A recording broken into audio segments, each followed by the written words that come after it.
எல்லாருக்கும் வணக்கம். இன்னைக்கு நம்ம துர்க்கை அம்மனுடைய மந்திரம், லக்ஷ்மி தேவியினுடைய மந்திரம், சரஸ்வதி தேவியினுடைய மந்திரம் பார்க்கலாம். நமக்கு பாத்தீங்கன்னா கல்வி, செல்வம், வீரம் ரொம்ப ரொம்ப முக்கியம்.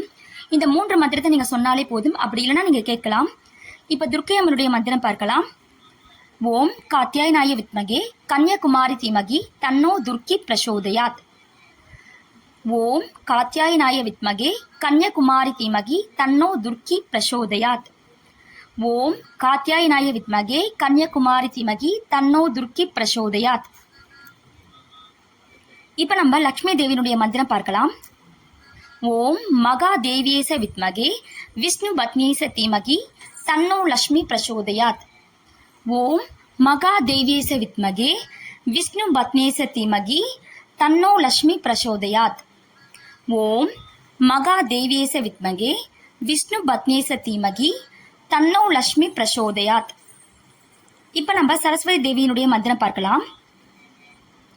ஓம் சரஸ்வதி மகாபாகி வித்யே கமலலோச்சனே வித்யாரூபே விஷாலாட்சி வித்யாம் தேகி நமஸ்துதே. ஓம் சரஸ்வதி மகாபாகி வித்யே கமலலோச்சனே வித்யாரூபே விஷாலாட்சி வித்யாம் தேகி நமஸ்துதே. ஓம் சரஸ்வதி மகாபாகி வித்யே கமலலோச்சனே வித்யாரூபே விஷாலாட்சி வித்யாம் தேகி நமஸ்துதே. நான் 3 முறை இந்த மந்திரங்களை சொல்லியிருக்கேன். நீங்க 9 முறை சொல்லலாம். அப்படி இல்லைன்னா 27 முறை சொல்லலாம். நீங்க செவ்வாய்க்கிழமை இல்ல வெள்ளிக்கிழமையில இந்த மந்திரங்களை சொல்லலாம். இந்த பதிவு உங்களுக்கு பயனுள்ள பதிவாக இருக்கும் நம்புறேன். இந்த பதிவு உங்களுக்கு பிடிச்சிருந்தால் லைக் பண்ணுங்க, ஷேர் பண்ணுங்க, சப்ஸ்கிரைப் பண்ணுங்க. நன்றி, வணக்கம்.